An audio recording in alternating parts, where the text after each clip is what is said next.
What's up, everybody? It's Stan Grubb for Corner to Corner Wrestling Radio and the Beyond Ringside Radio Network. Hey, join us every Sunday night at 9 p.m. Eastern Standard Time as the triple threat of wrestling radio goes live every week, giving you their thoughts and opinions on the world of professional wrestling. Myself, Brian, and Rob, all live, all here for you. And as my good friend Rob would say, from corner to corner and pillar to post, we bring it to you every week at 9 p.m. Eastern Time. BeyondRingside.com and ProWrestlingRadio.net.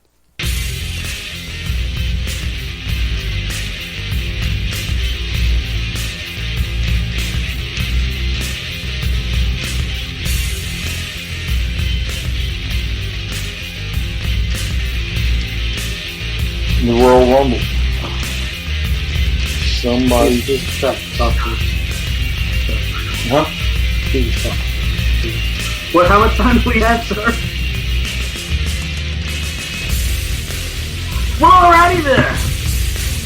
Welcome to another edition of Corner to Corner Wrestling Radio, right here on the Beyond Ringside Radio Network, BeyondRingside.com, ProWrestlingRadio.net, and of course available on Spreaker as the replays are available.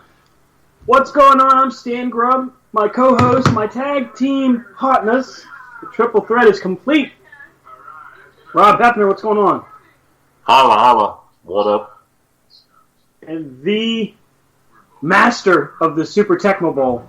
No, Tecmo Bowl. Tecmo Bowl. No, My bad, yo. Just Tecmo.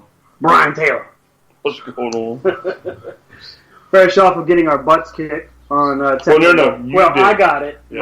Rob was Rob, close. not too much. Yeah, Rob actually apparently knows how to play, and clearly I suck at that game. So, Well, since we're talking about things, it's... Never mind. no, take a shot. And of course, we are joined with the one and only Magic City Motormouth himself. Fast Eddie Lane is on the ones and twos producing this evening. Just He remember, is taking a step away. Right, that's correct. Get with it, man! just remember, when you start to fall face first in gravel, always work to your left. Thank you, Eddie. I appreciate that. No, That's because he was on the phone. He heard you talking about him. He's like, "Oh crap!" no, I didn't That's make already that. pre-recorded. He's on the soundboard pressing your necks. It's like, hi, my name is Eddie Lane. Oh man! I hope everybody has had a good week. There's lots to talk about. TNA back in session, or Impact Wrestling back in session, taping their 6 months of television. No. Last week was semi-live. Pre-taped live. Yeah. Well, they did tape some one-night-only pay-per-views. They taped some episodes of Impact. And the announcement that came in that Global Force Wrestling, I can't believe Global Force is not going to be with us anymore. They have merged with Impact Wrestling. Is that part of the pyramid scheme settlement? And in other news, Jeff Jarrett did not have any gold bars. Sorry. How'd you like to be the person that actually paid money for that? The gold bars? Yes. Everybody needs money. Just like the people that, expect they won a lottery that they never entered. You cannot win a contest that you never enter. I'm just saying. Then as we talk more about the week that was, the announcement was made official this week that, This week. well, just a couple days ago, WWE confirmed, JBL even had a statement, and Mauro Ranallo confirmed that Mauro is officially leaving the company. Mauro tweets that... I knew it wasn't going to be long. What is it? Mauro tweets... 9:01, and Stan brings up JBL. It's either that or the other guy that you don't like me to mention. So which one do you want to talk about? Corey? No, I'm just kidding. Kidding. Corey, I know you listen. I'm kidding. He probably does. But officially commenting on all fronts, and Mauro Ranallo tweets out there that it had nothing to do with JBL. So, of course, we all know that it had Everything to do with with JBL. I think what this actually confirms for us, though, folks, is that Mauro Ranallo has probably signed a settlement deal. And I hope he got paid very well. It sounds exactly like a story that I used to hear from my grandmother. My grandmother worked at a place where they built a bunker for the president to go to in case of an emergency. Right? They built it right outside her office window. Okay?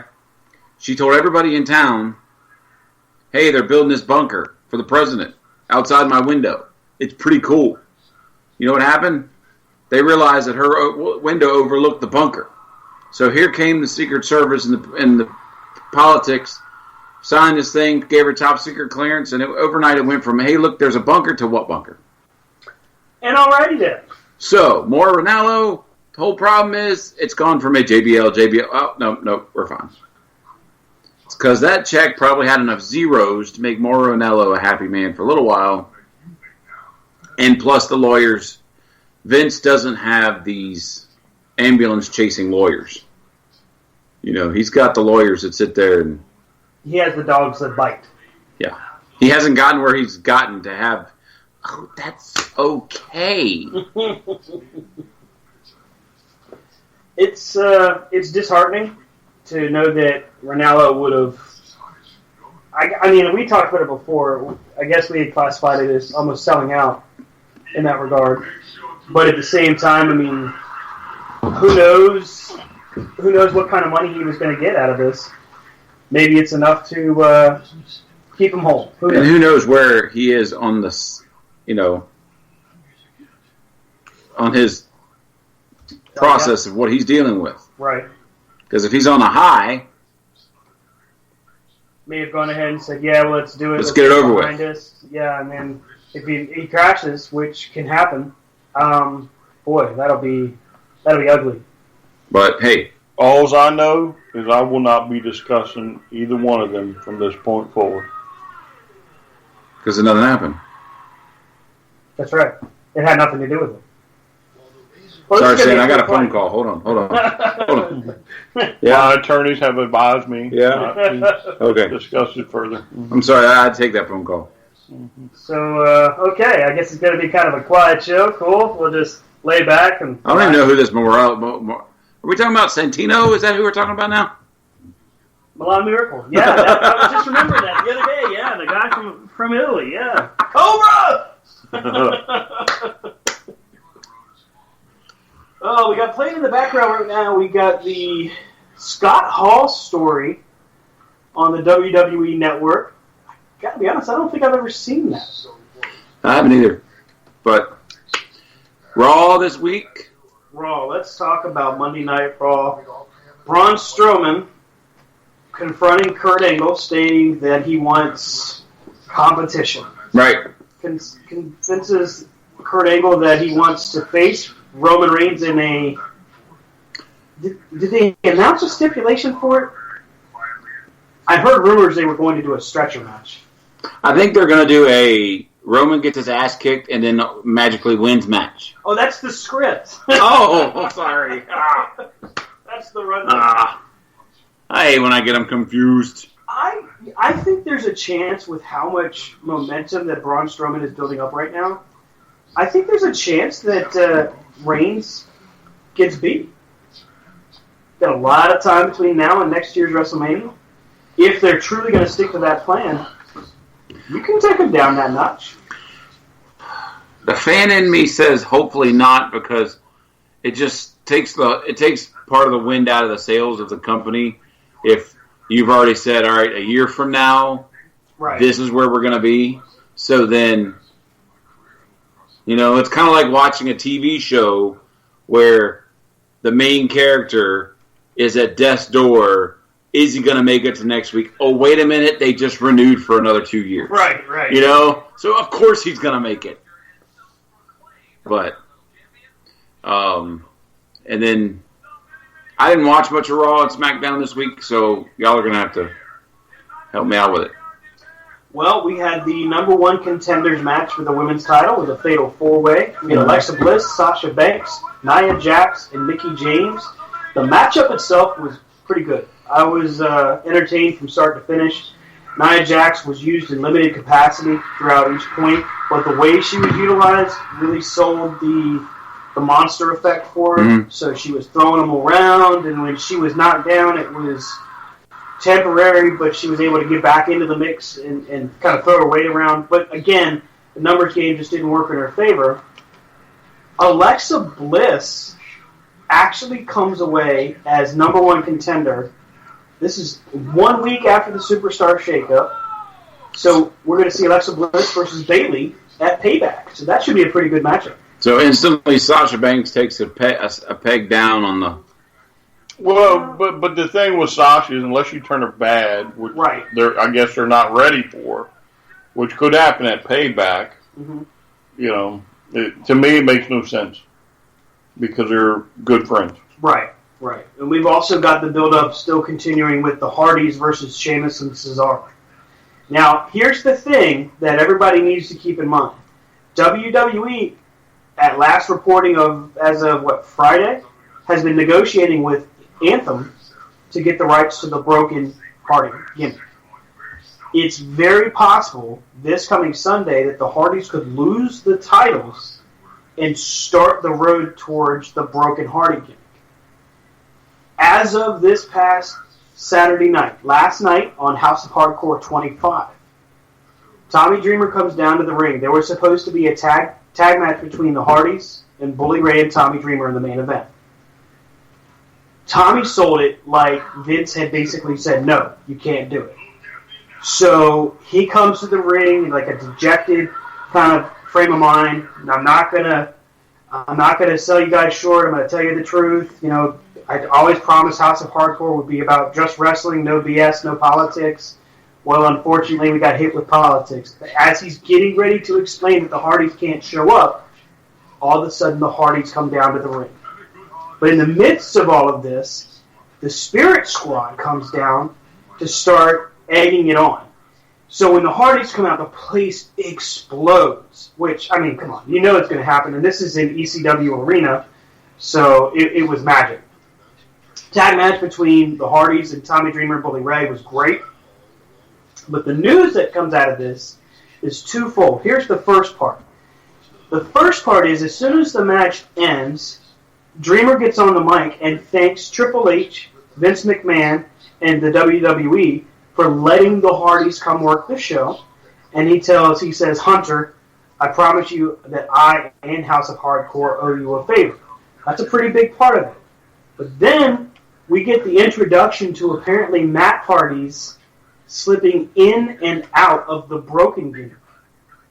So Matt's in center ring, he's got the microphone, he's addressing the fans, and he wants to say thank you to Tommy Dreamer.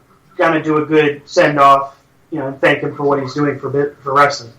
So he does this weird, inhale, it makes this odd kind of noise, and all of a sudden he's back to V1, Matt Hardy, talking about how Tommy Dreamer is a great friend, and while he's doing this, the crowd's booing because they realize he's not doing the Broken gimmick. So he does this deep inhale again and makes this loud kind of a shriek, and all of a sudden he's broken Matt Hardy again. So I think what happened last night is how they're going to transition from the Hardys being back in the fold to the Broken Hardys. And I read over this past week, and this is pretty cool. I'm excited for this because I really am a Jeff Hardy fan, but I'm also very happy that he was able to turn his life around.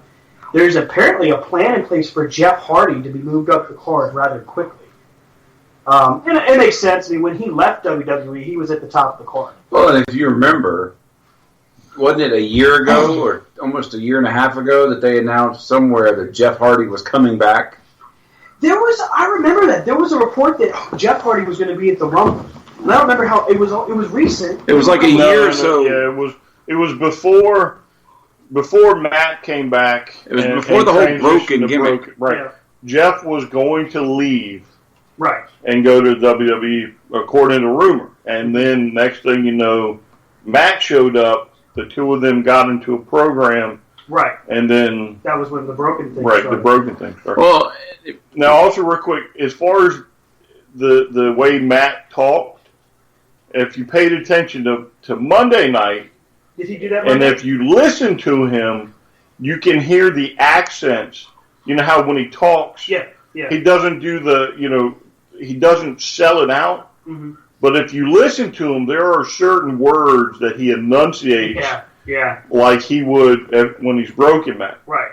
And because again, it's when they're talking to, I think Cesaro and Sheamus or whatever, they're doing an interview, right? And it's real quiet, it's real subtle, but if you pay attention to it, you can hear him actually transition in and out of the character, right?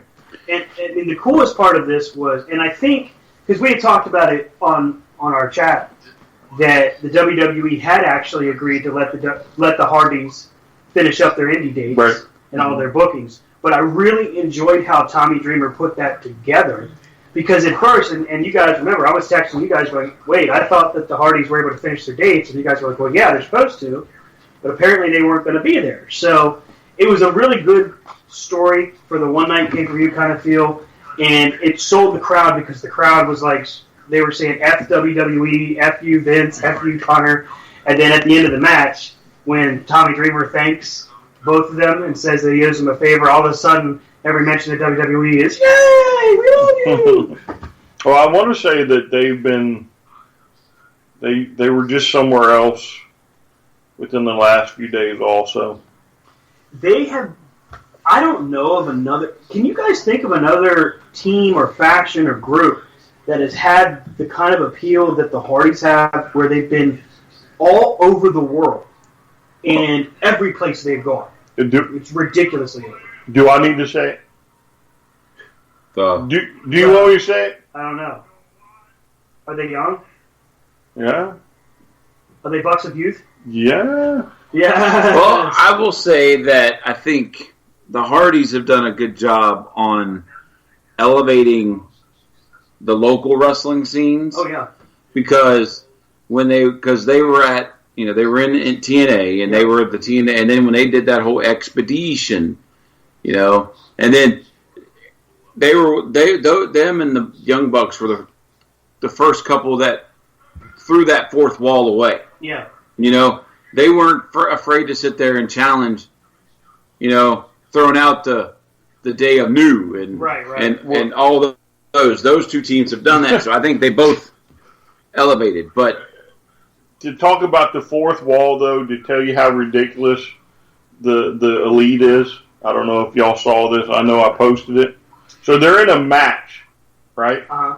And Matt has somebody, I think it's Matt, has somebody in the Clover, or not the Cloverleaf, what's Bret Hart's movie? Sharpshooter, right? Matt Jackson does? Yes, and he asked for the microphone. Okay. And while he's got this poor guy in the microphone, he proceeds to tell the crowd how the only reason why he is using this move is because Bret Hart was one of his favorite characters growing up. And he's literally got this guy locked in the move, and he's talking on the mic, right? That's great. And it gets better. It gets better because then here comes Kenny Omega, gets tagged in because it was, I guess, a 6-man match. So Kenny gets tagged in. So the guy is still, laid out from Matt. And here's Kenny. Kenny picks up the phone. He's standing over him. He's just flapping his gums, on the microphone while he's got the guy laid down at his feet.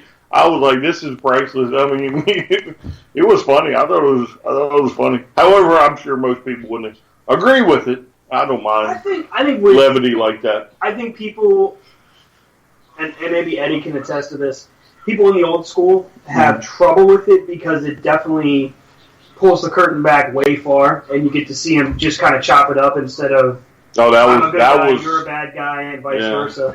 I mean, I never would have thought that I would ever see somebody, and maybe it's happened before and I just missed it. Yeah. Actually have somebody in a wrestling move and say, "Hey, give me the mic." And while I got you in a headlock, I'm just like, way back in the 1980s, these headlocks would last for an hour. Let's say we just sit there story time with Taylor in the ring while I got this guy in the headlock. I remember The Rock used to do stuff like that, but it was never, remember he would be fighting on the outside of the ring, and he put the headset on while he was fighting somebody. Do his own color commentary. Yeah, well, yeah. But no, I mean, they're like talking to the crowd. So anyway, so there's your fourth wall type thing there. Well, I mean, I think also, the Hardys were one of the first that connected the local wrestling scene. Because, everybody knew that, at Maryland Championship Wrestling, Nova Pro, and all these different places existed. But you always saw it as a single place. But then for them to come and they bring in the champ, and then, the Hardys are standing there with the Impact titles and stuff like that. So I think that's what it is. But if you watch, going back to the Matt Hardy thing, if you've watched his Twitter the last couple of days, he'll go in and out of, it'll be broken Matt Hardy, and then it'll be something else, and it'll be back to broken Matt Hardy, and he went on this whole thing about, he wants to thank the Vince McMahon and right. So the man with 3 H's. Yeah, so he went on this whole thing about thanking everybody for the journey that they've done, and so we'll see. I mean, I think, in my opinion, broken Matt Hardy is what's made Matt Hardy relevant again. Oh yeah, I agree. I mean, if they don't do it, gimmick, he would have never done it. Right, and if they don't do it, he'll be the other Hardy again. I think with Matt, and it was generally speaking his ability in WWE to reinvent himself. I mean, he came up with V1, got himself over that way. That's why he was so good in the Cruiserweight division on SmackDown at that time frame. But what happened was, over time, I think he got burned out, and I also think he ran out of ideas. And also, he may have had more ideas, and WWE may have been just saying no. Well, he was also... I mean, also you got to look at who... Because this would have been about the time that Lita was seeing Edge. Right, exactly. And Edge was higher up on the card. And, Because his matchups with MVP for the U.S. title and his run in ECW, that was around the time that he had appendicitis. And he had to have surgery, and he had a hernia, and he was sick for like 2 years. So when he finally came back, the WWE at that point was pretty well done with him. He had his own set of issues going on at that point, and that was kind of how that ended for him. And then, of course, we all remember when he went to TNA and was in horrible shape. He wasn't really prepared to work. And everybody was talking about how, God, I can't believe how poorly Matt Hardy has progressed to this point. And TNA was taking great care with a lot of their stars at this point because Hogan was there. And while Hogan was there at the beginning, people were getting paid. So the assumption here is that after Hogan and Dixie's relationship kind of fell apart, when the Hardys had to really step in and started stepping up to the main event again, that was Matt Hardy's, cut bait or sink or swim kind of moment. So I'm happy for him in that regard, but I agree with you. If he doesn't get an opportunity to branch back into that broken character, even if it's what was he calling himself on Twitter? Was like Torn or something like that? He was Torn Matt Hardy, and then what was it today? It was something different today, but and that's I hate it, but it's just he was the downfall of TNA. Was a blessing for Matt Hardy because you think about it, if TNA had not gone down financially, would they have been able to pay other stars to be there? Yeah, I mean that's always been the $1 million question, was if they had more money. But he also had the control. Like if he was at WWE, they would have never. I don't think they would have ever let him do the broken Hardy gimmick. No, they never would have let him roll the dice on it. I would agree. And then and at the time, TNA was grasping at whatever they could get. Yeah. So then they were also allowing them to throw out the man with 3 H's and let's do the Hardy expedition of gold, and so it was a win-win.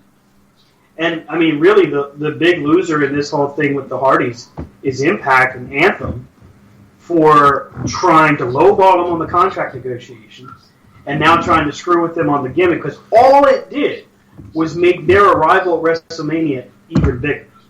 I mean, you've got the F That Out campaign that Rebby Hardy started the T-shirts that are everywhere. And oh, by the way, Tommy Dreamer, after their matchup last night, pulls a fan into the ring that has an F That Owl T-shirt on. And everybody's chanting F That Owl. And of course, it's DCW Arena, so fill in the blanks. That's what they were chanting. Well, 4 hours ago, he was Matt Hardy, #Boar. BORRAR. Okay. I don't know what that means, but all right. And the picture is he and Maxwell, and it says, King Maxwell and I on a voyage of exploration. Ah. Yeah. Oh, and by the way, 1 hour ago, he was still Matt Hardy, #BORRAR. Borer? Borer? Barar? And then... but however, the one is showing from last night, and it says triggered. So... Yeah. I mean, this is the thing, and I talk about Flow Slam in a pretty positive light all the time. This is what Flow Slam does for independent wrestling, is it makes people pay attention to something that you really, if you didn't have it on TV and you knew it was in your local area, you really wouldn't pay attention to it. It's a House of Hardcore, which is a phenomenal show, and I got to give kudos to Tommy Dreamer for just putting it together. I think it gets better and better each time out because of the fact that they've got this kind of worldwide exposure. And with the Hardys, getting back to our initial conversation, there's not a team or a group, aside from maybe the Bullet Club, that has built their brand from the ground up and basically a grassroots kind of campaign, because that's what Matt and Jeff Hardy did with the broken storyline, with the broken characters, Brother Nero. All of this happened with just somebody at Impact saying, we need help. We need somebody to run the show. You guys are over. You're our top guys. Do what you want to do. And we got Total Nonstop Deletion. We got the Final Deletion. We got Deleter Decay. Well, this is also reminiscent of the Stone Cold gimmick. Yeah, nobody else wanted to let him do it. If Vince hadn't been on such hard times, ratings-wise, would he have ever let Stone Cold do what he did? And look what happened. That gimmick made Steve Austin millions. But if I remember right, though, he was, the Games Master? The Ringmaster. The Ringmaster, right. And he had started the... Yeah, but what happened is at King of the Ring, he went out there and just... Belted out the promo of his life, yeah. Right. That Austin 316 says, I just whipped your... Even by him, it's like, it was something that just came out of his mouth. And then when they showed up the next day at Raw, there were so many signs, it was like, oh, this is... You have to take it Yeah, now. you have to do it now. It's Paul Heyman's the one that said it best. Wrestlers today are afraid to ask for forgiveness rather than ask for permission. They are, and Rob, you were talking about this earlier with Cornette's podcast. They're complacent. They're on autopilot. They just want to phone it in from Raw, phone it in from SmackDown, go to the house show, do what they've been doing, and just not make it any different. And also, what did you say, Russo? Russo said it, because Russo, I mean, it's like 1, 2, 3 drop kick, 1, 2, 3 high spot. Right. And the thing is, we've talked about it. It used to be you'd see somebody fly over the ropes into the people on the outside once every now and then. Right. Now it's once or twice a match. They all line it up. They all get out of the ring, and then all the people are just happen to be standing there. But to me, though, that's just an evolution of American pro wrestling. Because over in Japan, it's been a certain way forever. Yeah. In England, it's been a certain way forever. And over here in America, we were always treated to the 1 hour headlocks. Well, my thing about that is when the WWE is known for getting on autopilot the week before pay-per-view. Or even the month before Mania. Most of the time, as soon as they make a match, then they're on autopilot until whenever. Well, now, they have, what are they going to be on autopilot now for the next year? I mean, that's the fear when news leaks with WWE or Impact or even Ring of Honor. The craziest part of it is when people start getting spoilers. Now you've got a choice to make. You're either going to edit your script and make a decision on the fly, or you're going to say screw it and do it anyway. Mm-hmm. Like with what we've done with Roman Reigns, honestly, I think a lot of that is we're going to do it anyway because this is what we're playing. Yeah, but I mean, let's take Roman Reigns for instance. All right, so the rumors out there that again, next WrestleMania, what 34? Yeah, that's the right number. Roman Reigns is supposed to be Brock Lesnar for the world title. Yeah. Right. Well, there's two things wrong with that. A, Brock Lesnar is going to be world champ, so you know he's not going to lose it. It'll be just like the last time. He's not going to lose it. And have we even seen Brock Lesnar since WrestleMania? Night after Mania. So your world champ has been vacant. Yeah. Literally gone for almost. We're almost a month, right? And then the other thing is Roman Reigns is going to win. Right. Well, let's do what Rob said, and we're just not going to tell anybody until the two of them are in the gorilla position.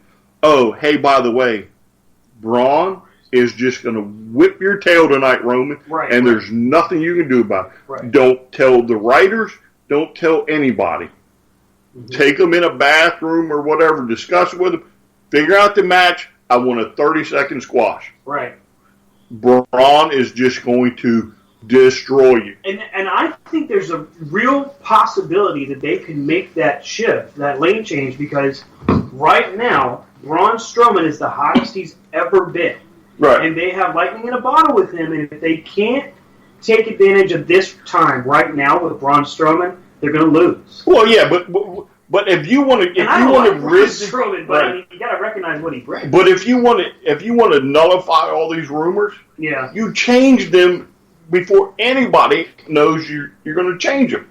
And I think, I mean, we talk about it a lot when it comes to Vince always thinking he's the smartest guy in the room. You know, Roman's my guy, Cena's my guy. Because for years there were people that didn't like Cena, legitimately. Like when he got booed, it was like we talk about Roman now. It's not boo, you're a bad guy, we're going to boo you. It's boo, we hate you, don't come back. That's what they did to Roman. But the thing of it is because of that noise, Vince just thinks dollars. And we have this debate all the time. It's really not the point. The concern here is as we head into Payback, and that's next Sunday, Brock Lesnar's not booked to defend the title. He won't be there. The main event that I'm aware of right now would be either Braun Strowman and Roman Reigns or Bray Wyatt versus Randy Orton. With the title that's not on there. It's not on. Exactly. It's not a Raw pit title. Am I the only one that's driving nuts? No. Why are you having a SmackDown title match? I get it. I know that Bray is on Raw now. Because you need a world title match, and Brock Lesnar is not there. So let's do the dumbest thing in the world and bring over one of your most over heels on SmackDown. I still don't get it. Why they pulled him off SmackDown. I did read a report. Congratulations. Congratulations. Thank you very much. You can read. I've been working on Hooked on Phonics. ABCDF. I read a report on Lords of Pain, I think, that the night of the Superstar Shakeup was when most of the talent found out where they were going. Bray Wyatt threw a fit backstage at Raw. I would too. Because of how much momentum he and Randy had built. And whether we like the storyline or not, we have to admit that they did build up the story pretty well between the two of them. Could it have been better? Of course. Could Randy have sold better during the Mania match? Of course. But for all intents and purposes, what we saw there was Bray Wyatt growing as a character. And they took him from SmackDown, moved him to Raw, just basically stifling all sense of momentum. Supposedly we're going to see him in a feud with Finn Balor. I think that would be really good, but at the same time... It holds nothing. Exactly. My primary complaint on that Monday night where we saw that shift was you killed Bray Wyatt. Oh, not only that, but they've killed Balor as well. Well, with Balor, they killed almost every angle and storyline they had going on. Again, The Miz Cena storyline, and then you bring Nakamura. You pop Nakamura out there on SmackDown, and what do? Which would have been a great feud for him between him and Miz. Right. He comes out to the Miz, and then boom. Oh, wait, never mind. Yeah, so the Miz just slinks up the ramp. Then you got to figure out somebody else for Nakamura to come out on. Right. And the only feud that stayed together was the one we talked about, Braun and Dingleberry. And at least with Braun Strowman and what they're doing with him, and you guys will love this next bit of news I heard. With what they're doing with Braun Strowman, you're building a story. Yeah, but now remember, we talked about this after Raw, when I told you could have sent Braun Strowman literally into the stratosphere with one simple move last Monday. When that ring broke and he stood up, he should have walked over to Big Show, and pinned him, grabbed one of those refs, and made him count 1, 2, 3. And, I mean, how can you not, by the way, that spot, that referee should get a damn award. Yeah, he went flying. I thought he was dead. He went flying. They showed it from like 3 different angles, and each angle shows him flying out of the ring. And when he hits, that ring collapses, and I swear I thought that was his head. I'm like, he's dead. It's a dead ref. Deserves an award, damn it. Hazard pay. But again, it was great. But then there was no finish. Thank you. And that's exactly why I said if he had pinned him, automatically, that would have shot him to places unheard of. Because the last time it happened, it was Big Show and who? Brock Lesnar? When they broke the ring? The last time the ring broke was Big Show and Mark Henry. But there again, same finish. Principle. Yeah. Didn't Big Show and Brock Lesnar do it one time? They did. They did it and first. Again. Big Show and Brock was first. On SmackDown. No finish. And there was no finish, yep. Agreed. If he is that big of a monster, you just have him get up. To me, it would have made better sense that way. Stand, put your foot on his chest, and tell one of them to count. Stop the check, and put him down and count. Make him do it. And hold your hands up, whatever, and they would have gone nuts for him. Damn it, Vince, you hear this? We're giving you free ideas. In this day in social media and internet, and everybody wants to have a scoop. Yes. Everybody wants to have a scoop. So a person sitting there and is seeing 2 wrestlers having dinner together, all of a sudden, oh, wait a minute. Yep. I got to tweet this out because, oh, my God, I have a scoop. And that one person we don't like to mention very often, I was listening to another wrestling show, and that person was on there as a guest. And they were like, well, I don't want to talk about who I know, but, I was having dinner with a high main eventer at the time, and they were we didn't think they were in the company for very long, and it's like, oh, bite me. But again, that's part of the problem. And that goes to what I'm saying. Yeah. You wait. You can give out whatever false ending you want, and just wait till the match is about to start. 3 minutes to go, so there's only 3 people that know, right? So you can eliminate the league. The only people that knew the Hardys were going to show up at Mania, by the way, that knew for sure they would be there, was Vince, Triple H, and the Hardys. And the guy that videotaped the car. That drove the car. They had the WWE vehicle, official vehicle. But aside from that, nobody truly knew. And I guarantee you, when that got out, whoever was driving that car got in trouble because they didn't take the sign out of the window. Probably. Because if they would have taken the sign out of the window, and that's the thing. Like, what I would do right now, if everybody thinks it's going to be Brock versus Roman at WrestleMania, I would do everything in my power at WWE Creative to make it so it's not Brock and Roman at WrestleMania. Yeah, but I would let it lie. Again, let it lie. Let the rumor stand. I would leak out a poster art. Yeah. I would leak out poster art for WrestleMania.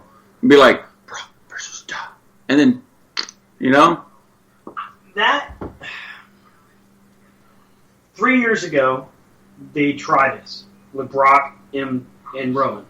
And the matchup itself, the way it went, even if Seth Rollins hadn't interfered, it should have been Brock beating Roman Reigns because he had obliterated him for about 15, 20 minutes in that matchup.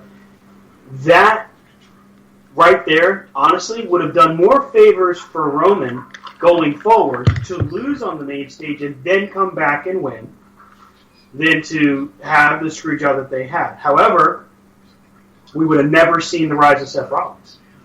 But then, with the way it happened, we have unfinished angle with all of a sudden, Brock, Mr. I want revenge on everything. Yeah. So, what? And he doesn't go after Seth. I mean, yeah. Seth has the belt for a year. Yeah. And we have no storyline. Brock comes out and beats up every other person he can figure out. I think I understand the thought process behind the box office if it's truly Roman sells tickets. But I think it's WWE, regardless of the name on the main event or at the top and the bottom of the card. I think it's WWE sells tickets, and they're still looking at it from a frame of mind of who draws at the house show. Who draws at TV. There's absolutely, and I understand that their thought process on this, because they have to justify people getting bigger paychecks than other people. Oh, he draws more. But I've been to a couple hundred shows. Mm-hmm. Maybe, and I've never had somebody come up to me and say, hey, can you take a survey? Who'd you pay your money to come see? Well, somehow, and this isn't us apparently, but some people are getting polled or surveyed and saying, who'd you come here to see, or what are you watching on the network? Because I see them on Twitter from time to time when fans receive emails from the WWE quote-unquote fan council, which I'm not even sure really exists anymore. Years ago, when the draft happened and I was writing for Lords of Pain, I told you about that. I had sent out extended it to the 30. I had sent out a column and sent a letter to WWE's corporate email and got an automated response back from the fan survey thing, and then I got a phone call from their, I guess it was like customer relations kind of thing. And I'll never forget how cool it felt because WWE had actually called me about something I'd written.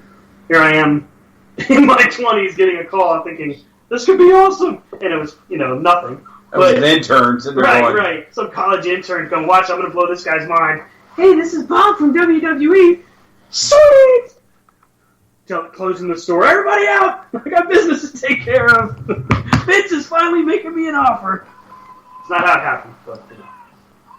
But it was pretty cool to do that anyway. Yeah, but again, I mean, that train of thought has gone on for eons. Yeah. I mean, even if you go back and watch the old NWA at that old arena that had 25 people, they'd still tell you everybody paid to see Ric Flair. Or everybody paid. And at 25 people, you may be able to say, did you come see Ric Flair? I sure did. Yeah, right. But at 80,000 people, there's no way you can tell me who I spent my money on. And then of course, there's the other popular argument. And you can use this for everybody on that roster, whether it's John Cena, The Undertaker, Zack Ryder, Mojo Rawley, and, of course, Roman Reigns. The other argument, of course, is that he sells merch. Hey, listen, Cena sold merch when he was hated at the peak of that time, but it was to 10-year-old kids and their dads. Yeah, well, that's who's wearing them now. Every wrestler over sells merch. If you think about it. Yeah, but Roman is supposed to be the highest, quote-unquote, the top the rumor guy. is that he is the highest merch seller right now. However, when you have crowd, his shirt at every show, you're going to sell his merch. That's a you great don't point. have other people's show. Like, when you have Cena and Roman at every show, but you don't have the Hardys. Braun Strowman didn't have a T-shirt until this past week. Yeah, but getting back, if you look at the crowd, you can pick the Cena fans out. Mm-hmm. I could never pick out a Roman Reigns fan unless you pan the camera. Roman Reigns hold hands with other men. What? I mean, I don't get where he's the number one. I don't get where he's the number one seller. I wouldn't be shocked if that's not made up as well. Well, I don't know how. We're talking about a company that pipes in chants. Yeah, that is. That Speaking of that, so much. speaking of that, what match was it? Was it last week or the week before, where you can actually hear them when they're chanting something, but then the chant is screwed up, the audio is screwed up, and I forget what the chant is. There was We love Roman. No. There was a chant against Roman, and it wasn't like them cussing, but it was something like "Don't come back" or something like that. And during the show, what they will do is, if the crowd is just not doing what you want them to do, they'll turn the audio from the crowd noise down. So the microphones they've got near the ring, they'll turn them down, so that what you're hearing is what you think is a dead crowd. When in reality, like, remember, guys, when we would go to the shows, like, what was it? We go to the Starrcade, and we would hear that crowd was through the roof. Well, I would see different people talking about it from what they watched on TV, and they would complain because the crowd seemed dead in DC. But the reality was, back then, they were turning the mics down because the crowd wasn't doing what they wanted them to do. I want to say this is maybe an AJ Styles chant, where literally in the chant, you can hear them start to say a word, and then by the time the word is done, it's a completely different word. It's almost like they spliced two chants together. I full on believe that they can do that. I had a conversation with somebody not too long ago about talking about a company that has the power to remove people from history. Yeah, exactly. You know, like that triple threat at WrestleMania that actually ended up only being Michaels, Triple H, and that other guy. There's things that just disappear. Right. Well, then of course there's Cena because you can't see it. You're welcome. Anyway, there's that was a lot. stupid. What? Shut up! You distracted me. Well, I mean, here's a prime example. We're watching Payback 2016. Yep. And I don't see a Roman shirt anywhere in the crowd. All I see is unicorn heads. You know what I'm saying? Yeah, how can you outsell the New Day in merch? That's a good point. My question would be, like, how much does the New Day sell? Okay, so here's the thing going into tomorrow night. Braun Strowman's match tomorrow night. Dumpster match. Tomorrow night, yes. Against Kalisto. Mm-hmm. Kalisto's going to die. Mm-hmm. I'd like to pass my condolences on to the family of Kalisto. And actually, I think Seth Rollins broke that on Twitter or something like that. Kalisto started tweeting that he didn't think Braun Strowman was that big of a monster and that he could conquer him and blah, blah, blah. Didn't he already try that before? With Baron Corbin. And so Kurt Angle saw the tweet, I guess, and said, I believe you. We'll make it happen. Put your money where your mouth is. Braun Strowman and Kalisto. And then WWE talent start tweeting out, somebody talk him out of it. He's going to die. Yeah, I think I saw Seth Rollins do it first. It's crazy. I mean, Braun Strowman is supposed to be a bad guy. And yet everything he does, whether he's beating up a good guy or bad guy, the crowd loves. Well, again, there's something about the monsters. When you push them effectively, right? The monsters take no time at all to rise to the top. Mm-hmm. You know, it's not like the Big Show. You know, the Big Show to me had such a hard road. He's always been, you know, since he's been a good guy, he gets cheered. Right. When he's a bad guy, he gets cheered. But to me, he's never received the ovations like some of these other big guys because they don't let him be a monster. Right. You know what I'm saying? Right. They don't. He is now in the best shape he's ever been. Yeah, and we've had this discussion before. They should have taken the Big Show and said, okay, well, just go out there and tar and feather them. Eddie, week in, week out. I'm sure you've got a take on this, sir. What do you got? Okay. The one thing WWE does not understand, their creator does not totally get it. And let's go ahead and throw this on Strowman.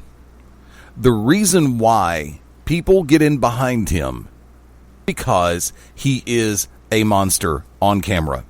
Mm-hmm. The reason why they cannot get behind Roman Reigns is because when Roman was the enforcer for the Shield, Roman was a what? Badass. Right. Strong silent type. Yes. When the Shield dispersed and Roman went single, they should have kept him the silent enforcer for a while as a heel character. They made him open. They made him approachable. They made him look human. And you can't do that with a monster. You can't do that with an enforcer. Right. Well, it's the same thing they did with Big Show. See, therein lies When the you funny look part. at it, rates, and people are like, ah! Yeah. You have to be, and here's the trick to this whole scenario. And I'm pulling back, here goes the Psychology 101 card. If you can get over as a real, R-E-A-L, real heel, you can get over as a babyface. Yes. If you can make people hate you, you can get them to like you. Mm-hmm. That is why when Strowman led off Monday Night Raw, I'm proud that Roman Reigns won't be here tonight. And the crowd exploded. Remember during just before the Superstar shakeup, Vince comes out to the ring the Monday before that, and the crowd starts chanting, Roman sucks, and Vince just flippantly goes, well, if that's how you feel. Yeah, And I then- remember that. And then the week before that, or the day after Mania, Roman comes out and plays the crowd perfectly, except in my case, the one thing he did that screwed it up was when he said, loud enough for the microphones to pick it up, they're in the palm of my hand. Okay, you should have, if I'm Reigns, I take that moment right there, and I just grab the microphone for all it's worth, and I say, do you not realize that I have you in the palm of my hand? I have you right where I want you, whether you like it or not. And whether you like it or not, I just beat The Undertaker. You do 5 sentences. And I don't give a damn about, this is my yard now. Okay, that's first grade. But you turn around from that vantage point, and Reigns, if you're going to make a comment on national television, on the flagship, in Seg 1, own it. Own it.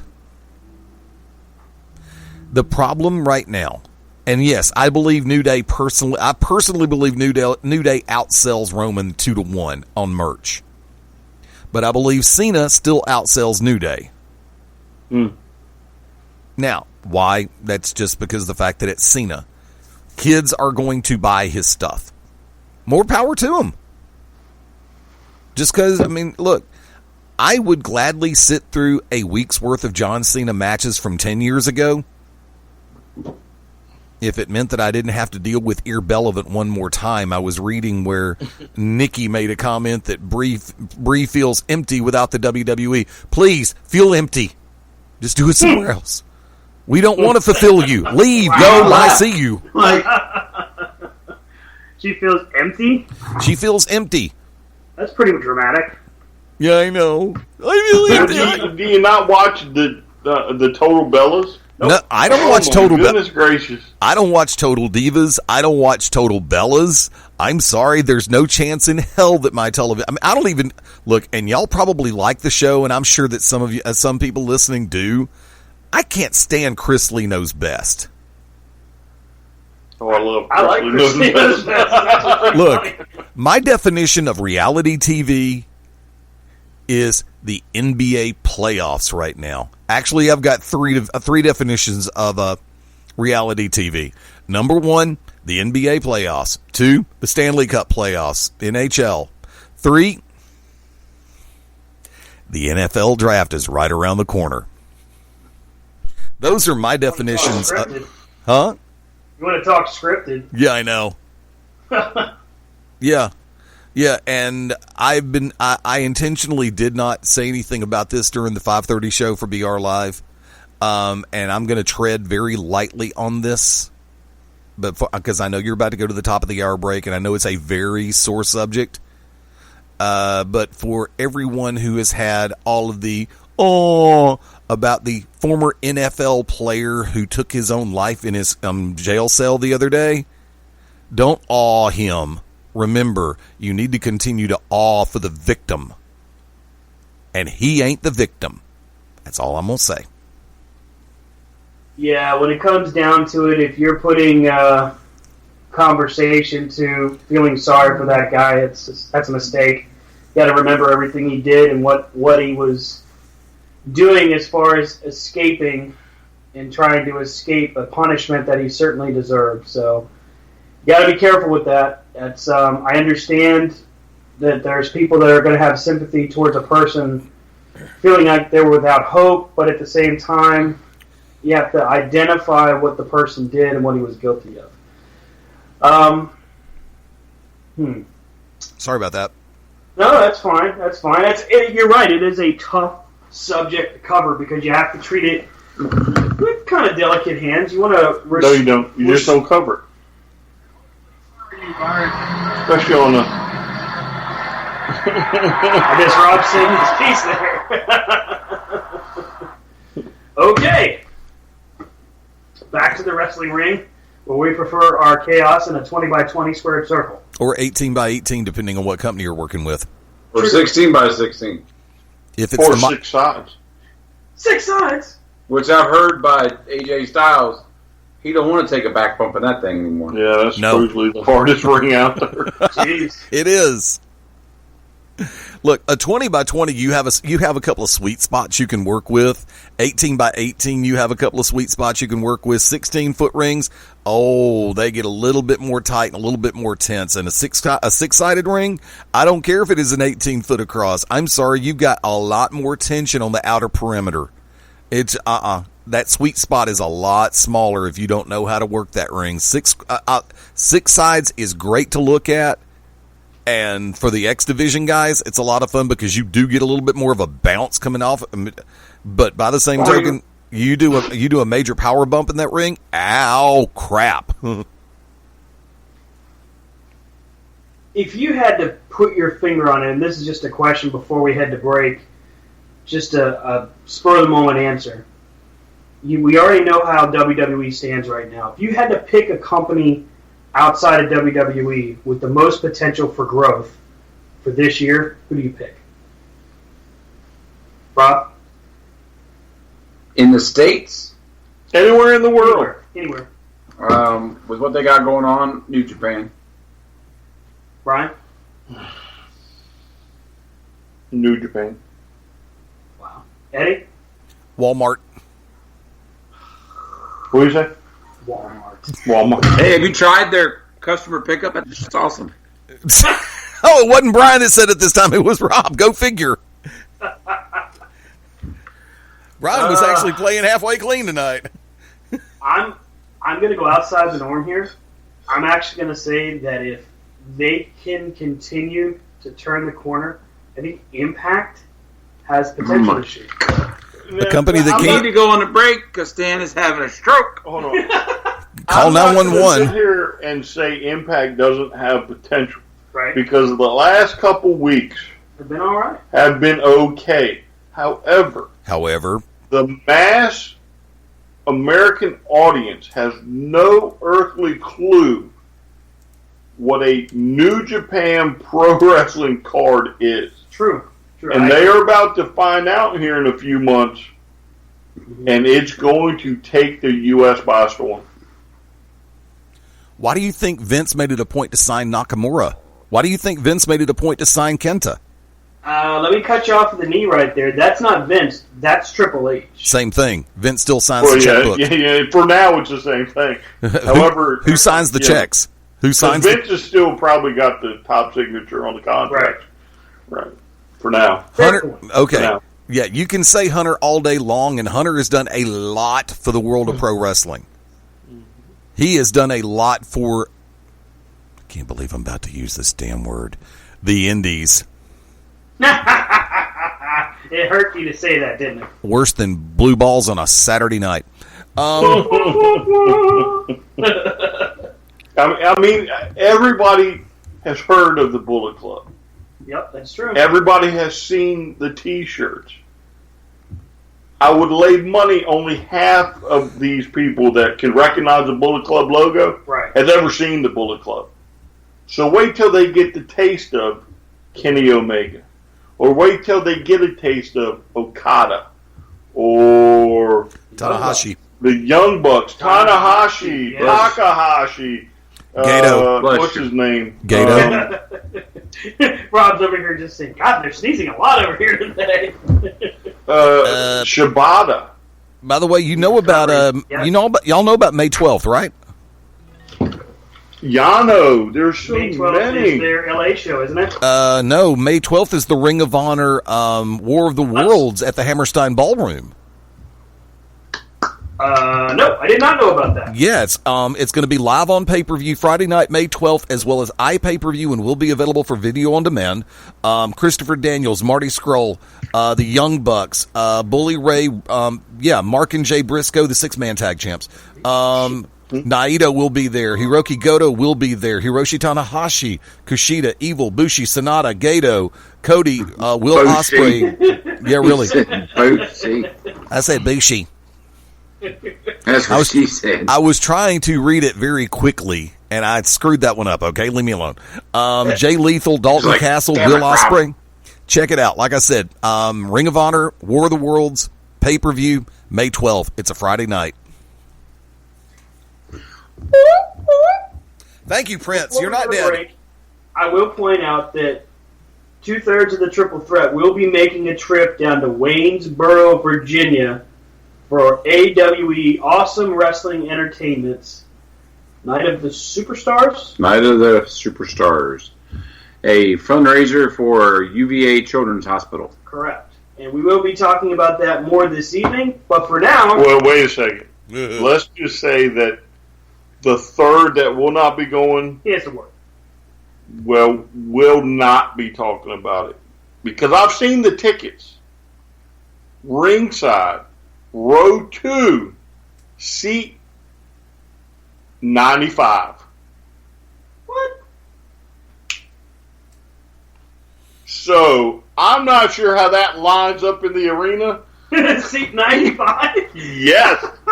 So, I don't know if they start at 1 and they go around in a square, and the second... A dude sitting in the bathroom, this is the best seat ever! Hey, open the door! Now, I'm not trying to cast dispersions on you two fellas. I want y'all to go have a good time. So you're making fun already? Mm-hmm. No. He can't go, so it ain't going to be fun. So with that... No, I want y'all to go have a good time. But Brian's not going to be there, so it's going to stop. Again, we have been to many shows. True. You tell me which show you've ever gone to where your seat 95. I'm going to take 94 other people and throw their asses over the top rope. That's what I'm going to do. And we're you're- going to break right You're now. row number 2. We got And to you go! got 5 seats. Corner to Corner will be right back here on the Beyond Ringside Radio Network. Stick with us, folks, on BeyondRingside.com. So I want you to think. What's up, everybody? It's Stan Grubb for Corner to Corner Wrestling Radio and the Beyond Ringside Radio Network. Hey, join us every Sunday night at 9 p.m. Eastern Standard Time as the triple threat of wrestling radio goes live every week, giving you their thoughts and opinions on the world of professional wrestling. Myself, Brian, and Rob, all live, all here for you. And as my good friend Rob would say, from corner to corner and pillar to post, we bring it to you every week at 9 p.m. Eastern Time. BeyondRingside.com and ProWrestlingRadio.net. Sunday nights at 11 p.m. Eastern here on BeyondRingside.com. Join us for the Midnight Black Mass. Myself, the Reverend Dan Wilson, brings you the dark gospel of professional wrestling, uncensored, unedited, uncut, and not for the faint of heart. You can find out more about us at youtube.com/pottyhumor or subscribe at Potty Humor on iTunes and Stitcher today. The To Be Determined show live Wednesday nights, 9 Central Standard Time. Join myself, the Oracle of Ominous, the Wicked Nemesis, the Grand Design, Clive Braddock, and the Magic City Motor Fast Eddie Lane, as we take you to the edge of uncensored. Yes, we go uncensored, so make sure you have your earmuffs. Ask your parents, for those of you that are a little young, maybe under 18, but make sure if you have any heart conditions or any mental defects, please listen, because they may take effect right here live every Wednesday night, 9 Central Standard Time. Beyond Ringside Radio Network, beyondringside.com. Howdy, friends. This is the Magic City Motor Mouth Fast Eddie Lane with your invitation to join yours truly, along with Mark Mabo Bowman and the Oracle of Ominous, the Wicked Nemesis, every Sunday night, 6:30 p.m. Eastern, 3:30 p.m. Pacific, for Beyond Ringside Live. Wrestling, mixed martial arts, sports talk, and a whole lot more. Keep your eyes open on BeyondRingside.com for all of upcoming show information, and of course, catch us on social media as well. Until then, we'll see you this Sunday, 6:30 Eastern, for Beyond Ringside Live on the Beyond Ringside Radio Network.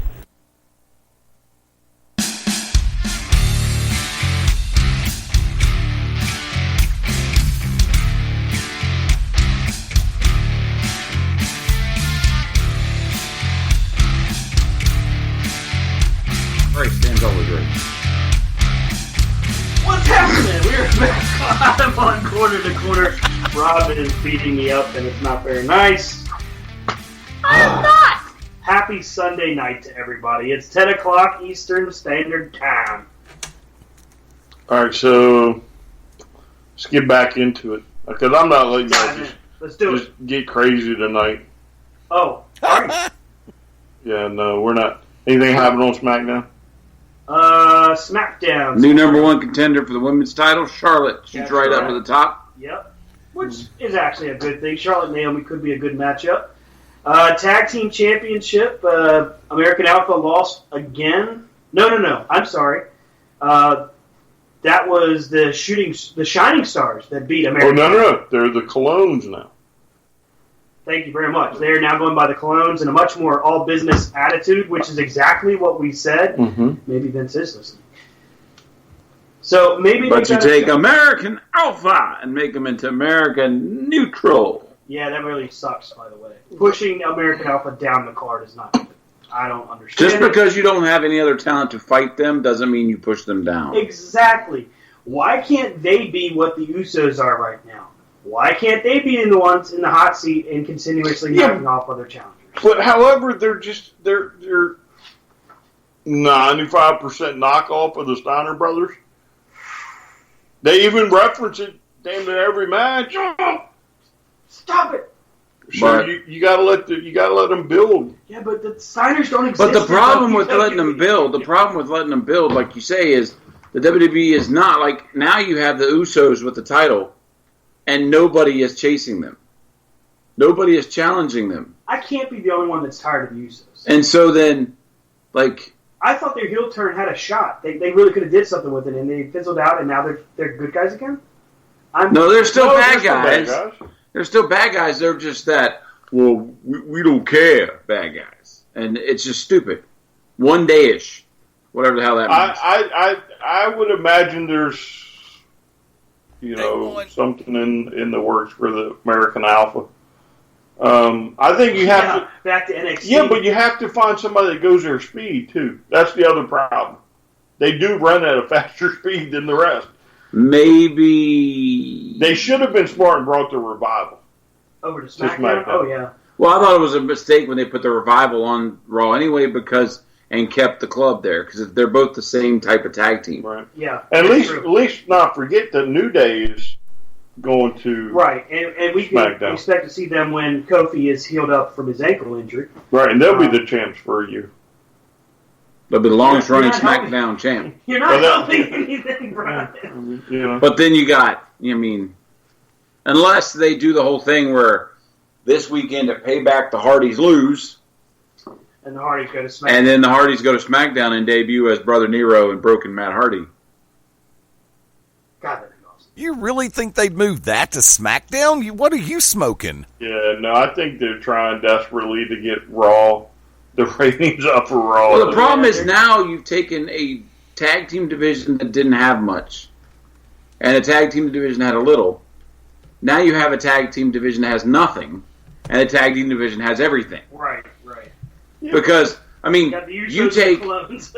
you take the tag teams off of SmackDown and put them on Raw, and you give Raw the guy, the gimmick to be named later. Oh no, you got New Day, New Day. You give them the tag team the erasable tag team. Right. What's your nickname tonight? Well, we're going to be El Pala. Had the New Day been healthy, had Kofi not been injured, we would probably be talking about SmackDown's tag division a little differently. But why can't New Day go after the title even without Kofi? You're you're telling them. What they're thinking is that they are stronger as a, I can't believe I'm going to say, as a threesome, as a trio, than just the two of them. But you're saying what you're saying is Xavier Woods isn't good enough to win the tag titles.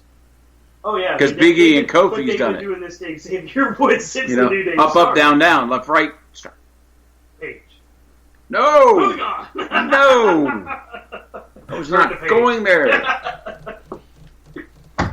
Thank you very much. No, thank you. That was stupid. So, okay. Then we also know that Kevin Owens defended the U.S. title. If he wins it, he is the face of America. And he has the U.S. Open Challenge against some random unnamed dude where he thumps him. Yeah. Yeah, but that's great because, one of these weeks after, if he wins and keeps the U.S. title, which is probably going to happen. I think so. Then 1 or 2 weeks down the road, you're going to get that U.S. Open Challenge, and it's going to be somebody not the Kenny local talent. What's your name? Kenny Omega. Bam. Uh-oh. That's all she wrote. Yeah, I mean, there's still Shelton Benjamin is supposed to be healthy. Yeah, Benjamin just recently returned to the ring this past weekend. Yeah, on SmackDown, I believe. I don't think he swapped brands. Did he swap? No, Shelton Benjamin's not on a WWE contract yet. He was last year. He was there last year until he needed shoulder surgery. Oh, they cut him loose? Yeah. The WWE's like, oh, wait a minute, you didn't sign. Yeah, you are not on our roster. You are not on our health plan. I thought they even did a vignette of Shelton Benjamin. They did. They did. They were preparing for him to be back, and then they found out he needed shoulder surgery through his physical for when he was getting ready to sign his contract. Mm-hmm. As that happens, then it turns out he doesn't get his chance, and now he's a free agent again. Now, don't get me wrong. I'm sure that what will happen here is he'll come back. It'll be a few weeks, so we'll make sure he knocks the ring rust off. Well, maybe. Maybe. Could we ask who does this U.S. Open Challenge? It's Maria and Mike. The Miracle! Are you kidding me? That would be cool. The one... Rob's not a fan of Mike. Listen, I am in the same boat Rob is. The one group of people that did not get signed back for Impact, who made the program less, actually, literally, put a negative on Impact. I guess I'm looking at it from name recognition that I think it's okay. Did you not watch Impact? What name? What name? Maria or Mike? It's just Maria Bennett now. Who? I mean, you're talking about the girl who went on The Apprentice and was kicked off, the second week? That's true, because she didn't use her influence in WWE. Exactly! I remember that. Because nobody gave a Oh, boy. Do you think anybody on the WWE Rolodex is going, oh, yeah, let me give you money? No! They're like, oh, what does she need now? Does she need a ride? What? I mean, God! You guys are killing me. I mean, when you see the headline, Former Diva coming back to Raw, ooh, click. Then you see Maria, never click. Go back. Unless the last name after Maria is Menudos, I don't care. So you're saying you'd be more excited to see Maria Menudos than Maria? That is a champion. Oh, wow. I mean, I have no problem with Maria. However, Mike Bennett. Okay, wait a second. Hold it. I got to do this. Rob? Rob. Bigger acquisition. Maria Kanellis or Eve Torres? Eve Torres. Oh, He's so full of crap. At least they use her on Total Divas. Bigger return. You don't think Maria's not going to show up on Total Divas? I mean, I think Maria would draw just because it's Maria and they know her. Right. And you realize that the second they announce she's coming back, every dirt sheet on the face of the planet is going to have edited pictures of the Playboy layout. I mean, she looked good. She did. She was, You should be proud of those pictures. as my Spanish brothers and sisters would say, muy caliente. You have Spanish brothers and sisters? See, Wow. Yeah, but I come from a that's got family to of be one of 44. the dumbest signings I've ever heard of. So, I mean, aside from Omega and the Bucks, because the Bucks are under contract to Ring of Honor, and Omega apparently is under contract in New Japan. Free agent wise, who do you pick up? Rachel Ellering. Okay. Tessa Blanchard. But Well, Ellen's in NXT? Rachel's NXT, right? Thank But God. not before they signed Maria Menounos. Well, yeah, but that's not confirmed yet. That's not confirmed yet. And here's the thing: with Raw, you have your roster. You don't need anybody else. Well, you don't need You got anybody Rush else. and you got main eventers. You got everybody you need. I don't think you need anybody on SmackDown. My problem with SmackDown is, and maybe it's just the appearance of it, but to me the roster seems pretty thin. pretty what? Thin. Okay, which one? SmackDown. Okay. I think. I mean, you either need to take 205 Live and just push them into SmackDown, No. or you need to call up a couple more people from NXT No. or something. I think the roster's too thin. I don't think that you are actually looking at SmackDown properly, and it may have something to do with, like, say, Nakamura has only been on 2 promos. He hasn't wrestled yet. No, I mean I get that, and he is a huge acquisition for them. Right, but what I'm saying is because of you that there is more talent on SmackDown, Right. better talent on SmackDown than there is on Raw. AJ Styles, Kevin Owens, Finn Balor. Nakamura, okay, Finn Balor. Dolph Ziggler is a top talent. He just can't be pushed. You know what I'm Out saying? the door. Baron Corbin. Agreed. Who else? I would take the Usos in a tag match. America Alpha, I would take them in a tag match. Charlotte, Becky Lynch, Natalya, the New Day when they finally show up. Here's the problem, Stan. Here's the problem. And, I mean, Brian's making a great point. And I have to say it like this. Remember, we're one pay-per-view past. We're not even one pay-per-view past WrestleMania. Amazingly enough, I'm saying that they waited this damn long because they wanted to put the emphasis back on the television brands. When you take a situation where in your first pay-per-view post-Mania, it's going to be Raw SmackDown crossovers, and you're still maybe going to have, probably not a chance in hell, have names change one more time? Because you're not going to have Chris... Look at what a regular card is. Please tell me. Because I'm going to go around. I'm going to go around the table on this one. Kevin Owens, Chris Jericho for the United States Championship at Payback. What are the odds? Please tell me this.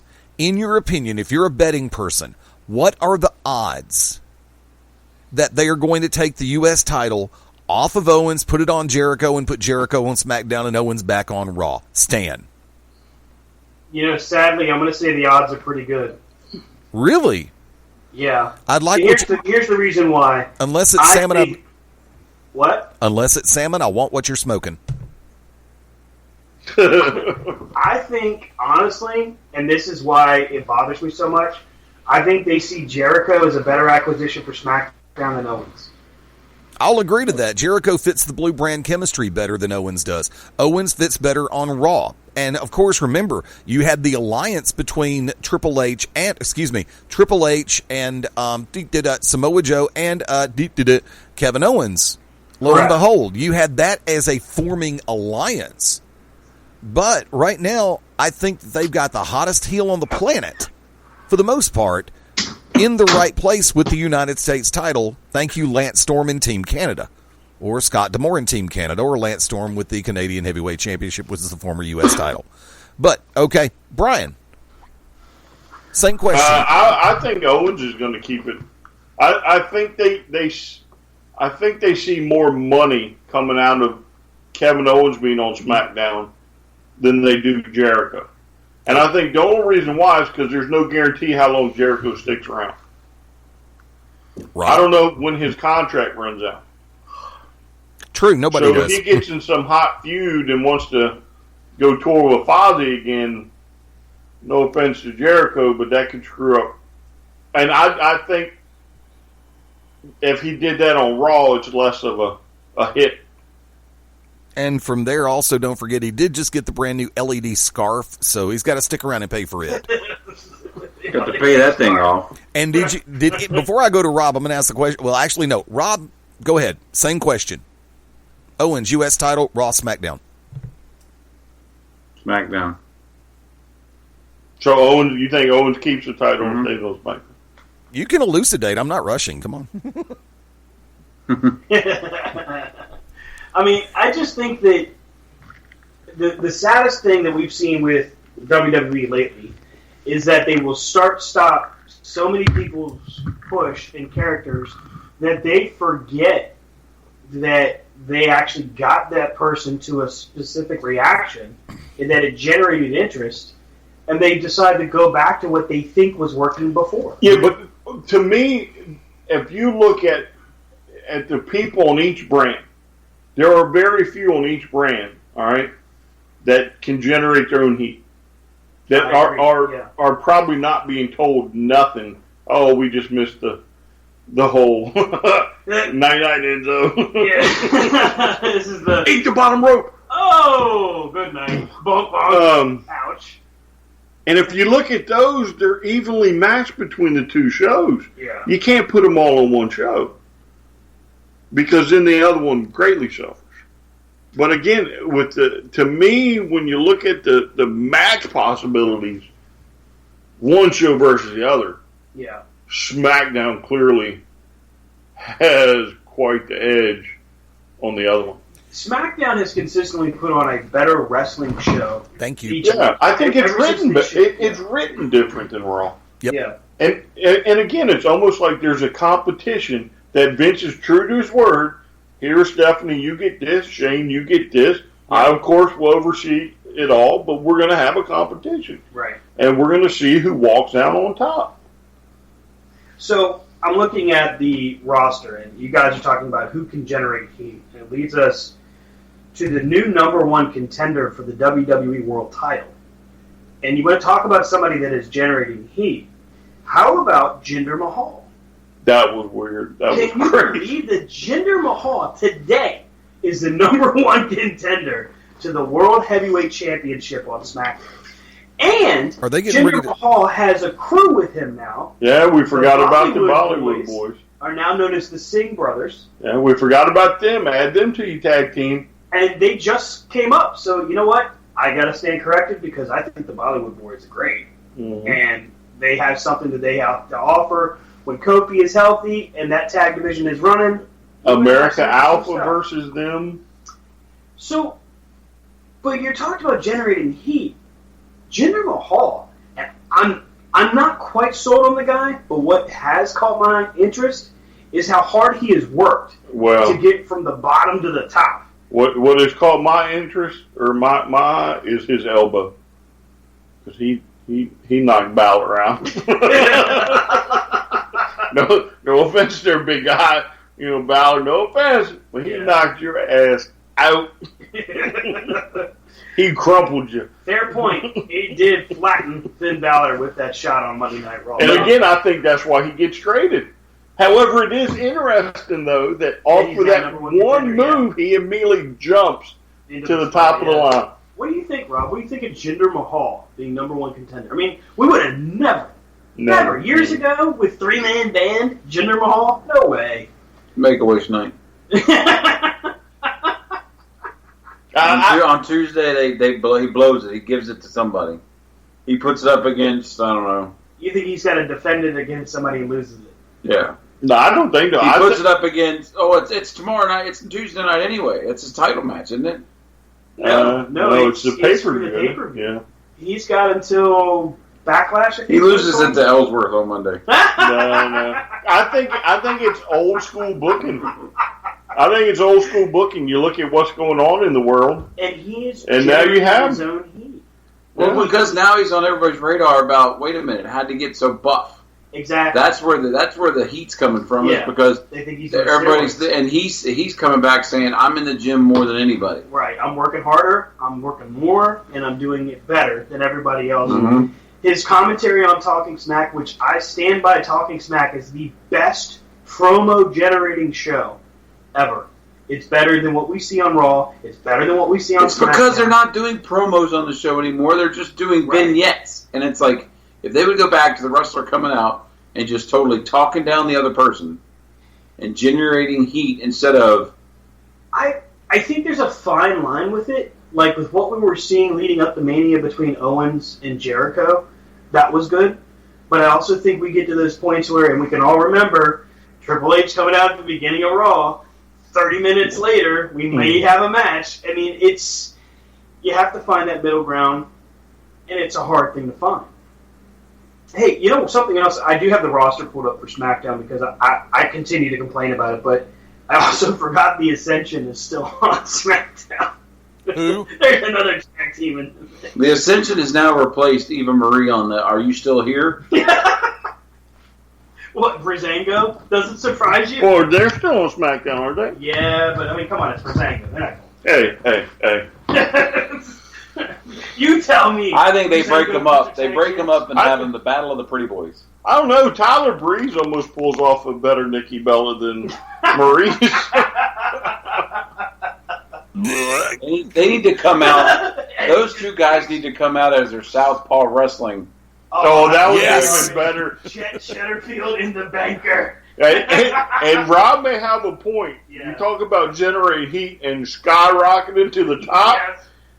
Yes. And I'm talking, like the T-shirt. And I lay money if you. Yes, but if you introduce them as being the hottest tag team out of Southpaw Wrestling, half the crowd's going to get it. The other half is going to buy into it within a week. And they're going to be like, I've never heard of Southpaw Wrestling. What channel is Southpaw Wrestling on? And you can cut more of them stupid little... I so wish they would do more of Southpaw Regional Wrestling. We've got to have more of that. Okay. I got to throw this one. I got to throw this one at you. When is the last time?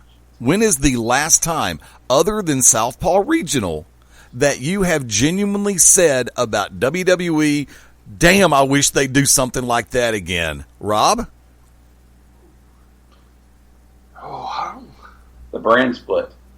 Okay, give you that one. Brian?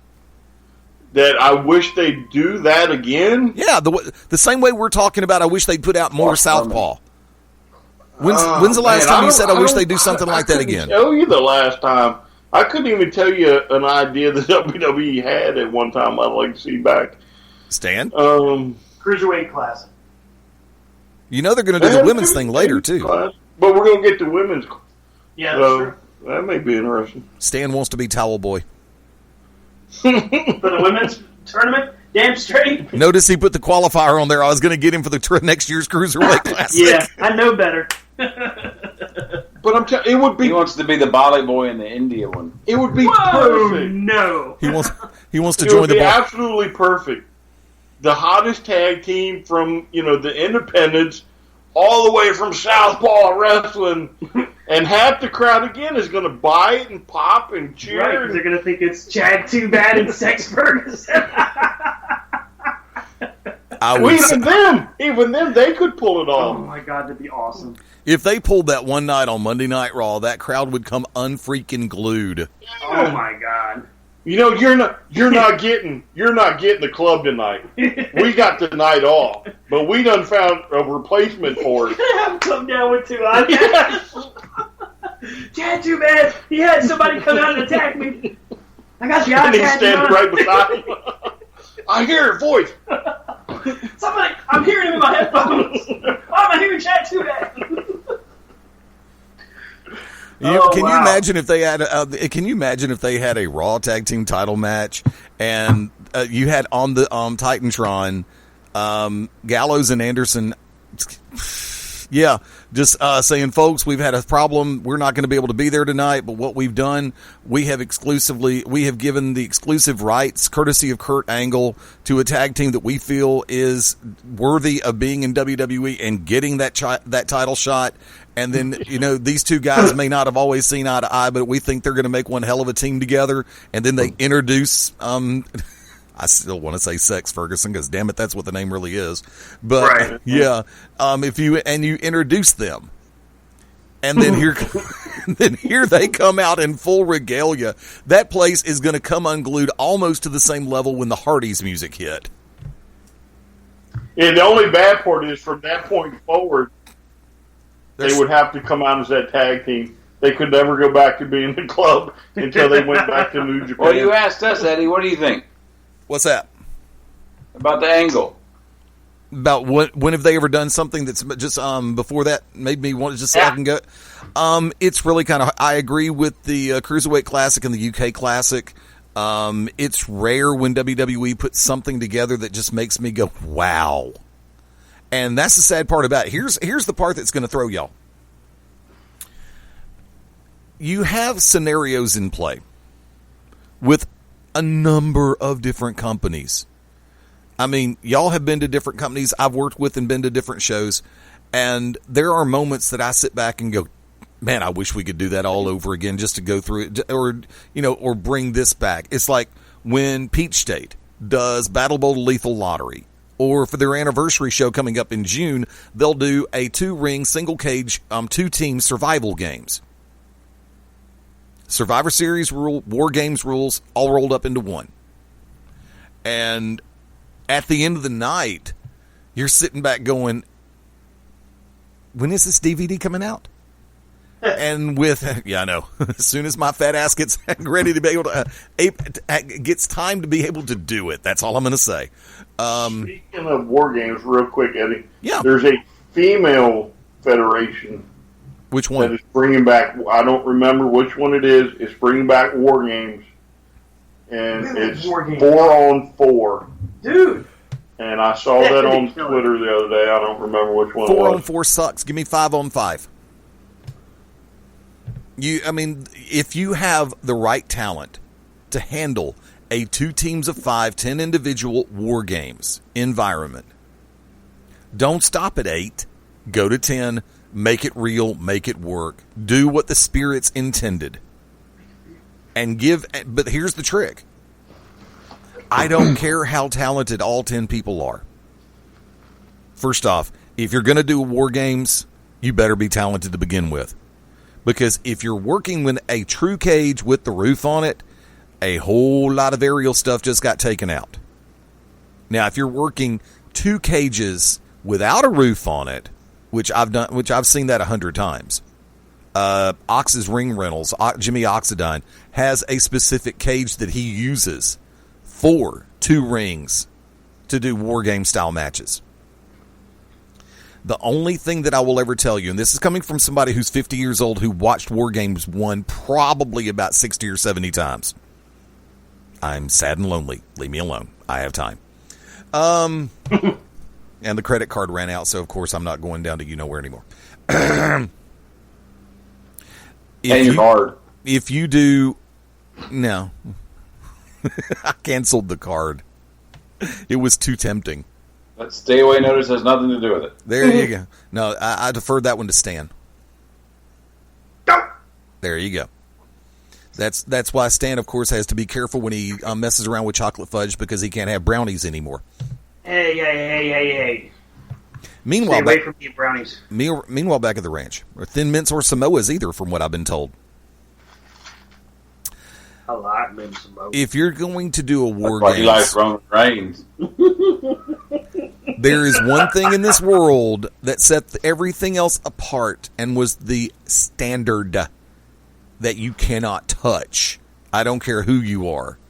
You better be that damn good if you're even going to come close.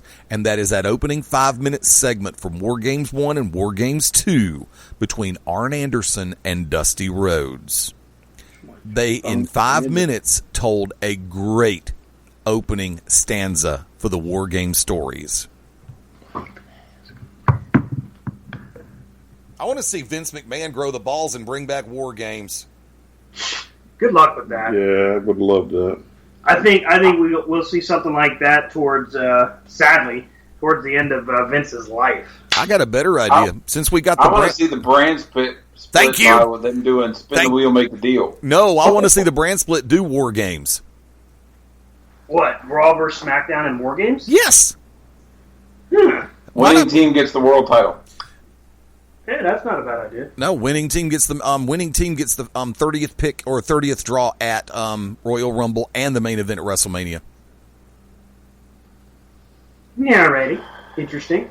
And I'll give you this much. For as long as they're healthy and able to do it, which you know they will be for a while, the 5th people to enter for Team Raw, Hunter. For Team SmackDown, Shane. You know, I can't believe I'm going to say this, but I think I'm kind of done seeing Shane for a while. As far as in the ring, I'm not saying he sucks. He's great.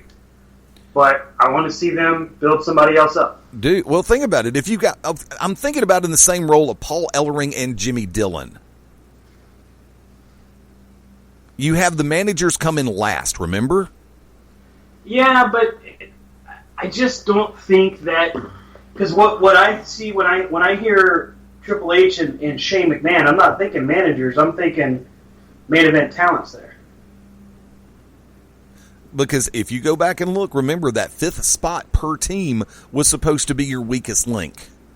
Yeah. You're the weakest link. Goodbye. Yeah, I moved into the new studio. I don't have the mainframe computer up here, so I don't have all the sound effects. That'll be in a couple of weeks. I still got video production work I got to get done. Okay, but the thing about it is, and here's the trick, Stan, I've got to disagree with you on this one. After the match that Shane McMahon turned in against AJ Styles on the grandest stage of them all, screw the Ultimate Thrill Ride, screw the granddaddy of them all, that's Starrcade. I'm talking about the biggest stage in our industry. 75,000 people. And Shane McMahon and AJ Styles was a 4.5, 5-star, almost a 5-star match. Even you have to admit that. There again, I'm not saying that Shane McMahon is bad. As a matter of fact, Shane McMahon and AJ Styles may have been match of the night. What I am saying is I want them to put someone else over.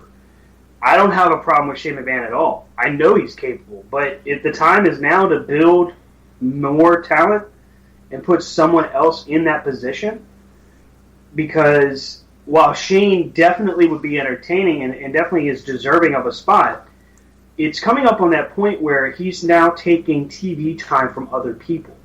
So I agree that he's great, but at the same time, I think the smarter move is to put somebody else in that position. I also... Sorry. Go ahead. Well, I was just going to say, but there again, we're talking about the theoretical, hypothetical war games that most likely will never happen. Well, I mean, also, I think I have no problem seeing Shane McMahon when it fits. Okay. This year, yes, the AJ Styles Shane McMahon match was phenomenal. Ding! But it just didn't fit. If the glove don't fit. Like, it just, like... It was why? forced. It seemed forced. It was forced because Shane was the guy that wanted AJ to be in the main event of WrestleMania, and AJ apparently didn't like that. So, you know. All right, so let's move on. Thank you. Let's transition to this coming Sunday. No. No? You don't want to talk about Payback yet? No. All right, we'll save that for a little bit further down the road. What do you got, Ryan? Well, I'm not saying I got nothing. I say you should go to right to Impact first. Okay. Since you enjoyed it. I caught the... Since it got you tingly in your nether regions. It moved. I was watching Impact this past week. I know. We all tell you not to do it. It's not safe to do this by yourself. and I was home alone. Sorry. When he's home alone and the alcohol is flowing, But he watches. Friends don't let friends watch Impact. Thank you. Now, I have a positive and a negative I have to bring up. Here's the positive. Bring it. Matchup between... Richard's alive. One of these things is not like the other. So, the positive. Let's talk about the matchup for the X Division title. It was a 6-man scramble for the X Division title. This was the main event of Impact this past week. Loki coming back to Impact and winning the X Division title. Tremendous. And this matchup was great. Sanjay Dutt getting this huge, swollen bite, whatever, right over his eye. I mean, it was gross, but everybody in this matchup was great. Trevor Lee, Andrew Everett, is that his name? Yep. Of course, Loki, Sanjay Dutt was great. Suicide, who's working under Suicide's mask now? Does it matter? Yeah, kind of, Jarrett. because he actually was looking pretty good. He did all right. Jarrett. And it was Desmond Xavier, who was really good, too. He debuted for Impact, which was pretty cool. Okay. Now, we go from the positive. Stan, What? what do you think about the concept of a GFW guy coming in on his first night back and getting the X Division title? Didn't that just basically job out Everett as well as the other people that have been with Impact for a while? No, because some of them need to be shown the door. And I also know because Global Force Wrestling is no more. It is now Impact, and that's it. Then why did Magnus show up with the GFW belt? Plus, it's Loki. And they're going to run it through the storyline. You know how that works. Blah, blah. They're going to go ahead and continue to have the two rosters running at the same time. They'll end up having them intermingle. The belts will get unified. Hail and farewell to Global Force Wrestling. We hardly knew you. Now, here's the thing with that, though. Magnus, Loki, who is... Master. Chris Adonis, yeah. Who is the women's champion for them? Is that for Global Force? I don't remember her name. But all of these are people that were... It's one of those Van Ness. Not Laurel Von Ness. It's... is it Von Eerie? Christina Von Eerie? Maybe it's Von Eerie. But either way, all of these are former Impact roster. Especially Loki, who is a founding father, you could say, of Impact. So, to me, and especially with Sanjay Dutt, too, I'm okay with it because of the fact, with the exception of Chris Adonis, these people from Global Force are basically Impact Wrestling's roster. I mean, Magnus. I'm already forgetting their names. That's how sad this is. But the Crimson, Jax Dane is debuting for Impact next week. Godzilla. Congratulations to him. With Crimson, a new tag team. And this is the thing. This is where we go from positive to negative. From a very positive main event, X Division, 6-man scramble was great. To the World Championship match between James Storm and Bobby Lashley. EC3 does yet another damn heel turn. And oh, by the way, he uses the same gimmick that Bobby Roode did when he turned on James Storm, was smashing the beer bottle over his head. If I'm James Storm, maybe I don't want to take beer to the ring anymore. Thought, maybe. But at the same time, you have two tremendous wrestlers in Bobby Lashley and James Storm who carried a very good World Championship matchup. You could have just had Lashley go over and that would have been it. That would have been it. I'd have been fine with that. No need to have Ethan Carter or EC3, blah, blah, blah. Dude, it's getting to the point now where the Big Show and EC3 are competing for the most heel-face turns. And it's got to stop. Really, it has got to stop. Somebody needs to just suddenly come up with some logic and say, hey! Every federation has their Roman Reigns. Wait, what? I'm confused. I'm confused, too. I'm confused. Corn puzzle. I mean, EC3 has great in-ring ability. Oh, I like EC3. He does. But the character he's got, the push that they're trying to do, just doesn't make sense. Right. if you're not in the title picture, you're not in the title picture. Right. These pushes, where these angles where they have the disgruntled talent who's going to come out and interrupt the match until he finally gets his way, is just a way of like, I'm gonna, you know, it's like these people out there that are going to cry and whine until the finally people say, all right, sorry, okay, you'll be world champ, okay. And here's another part and another thing from these Impact tapes. And the other side of the story. So, end of this week's episode of Impact, Jerry Borash lays out Josh Matthews. Yay, everybody's happy. But don't get too excited, because during the Impact tapings, Josh Matthews comes back to the ringside area with HR. That's me doing air quotes that you can't see. And they announced that bullying will not be tolerated at the announce desk. Jeremy Borash is hereby suspended indefinitely, and Josh Matthews returns to commentary. Well, he returned to commentary this week. Exactly. Because he said, well, I never leave. told you how long I was going to be gone. I left. I was gone for a week. In true heel form, I'll give him that. But, you know what? I don't understand what they were doing with him this week either, because if you listen to him, he would flop back and forth between being a face commentator and a heel commentator. I don't think Josh Matthews truly knows what it means to be a good guy or bad guy. I don't think he has any concept of it. I don't think, but I mean, he's got to be the worst out of every commentator on television today. The only reason Josh Matthews has anything going on is because of what he did in that first season of Tough Enough. They liked the heart this kid showed, and suddenly Josh Matthews has a job. And how many times have they brought up Jim Ross throughout this whole thing? And why? Why bring up Jim Ross on a different program? Why are you talking about WWE on Impact? Stop it. Stop copying them. Damn it, Jeff Jarrett. You just get back and you're right back to the same crap-ass, half-ass, half-cocked storylines that you ran away from when you first got run out of town on a rail because you were, sleeping with Kurt Angle's wife. And don't think the world has forgotten about that, by the way. Don't say her How name. did we even get to that? It's irritating because now when you get these great moments that happen on Impact, good matches, solid storyline, and then you get these things that happen that just ruin it. Like the Talking about it? Thing.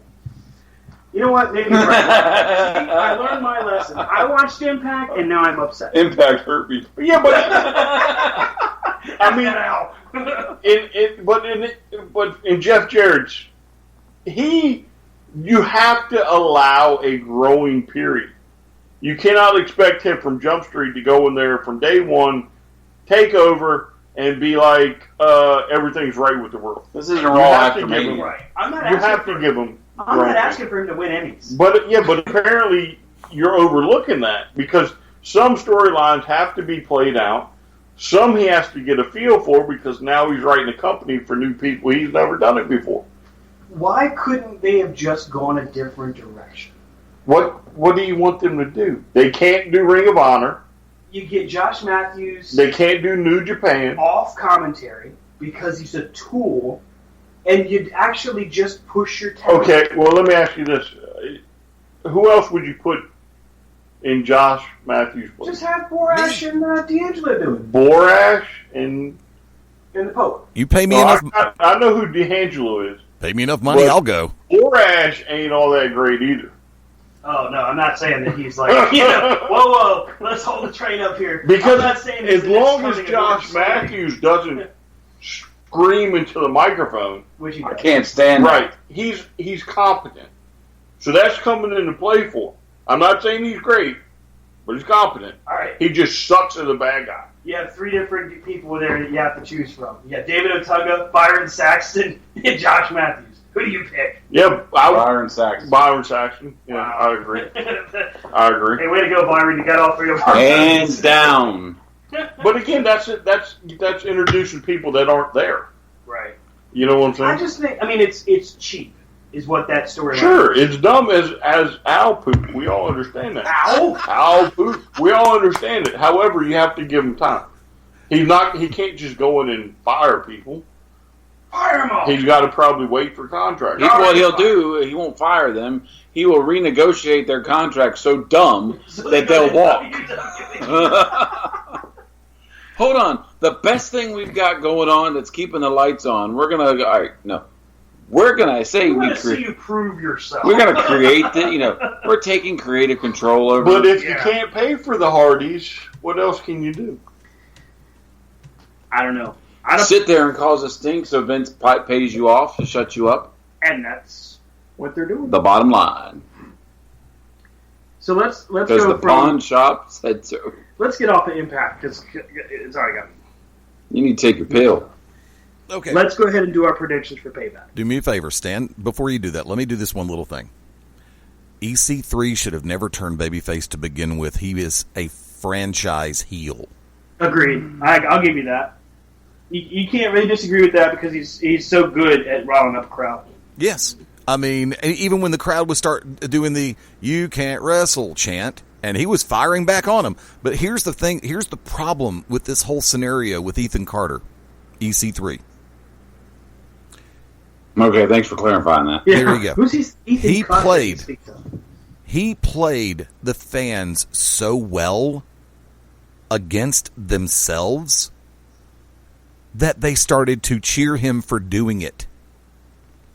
That is the art of being a good heel.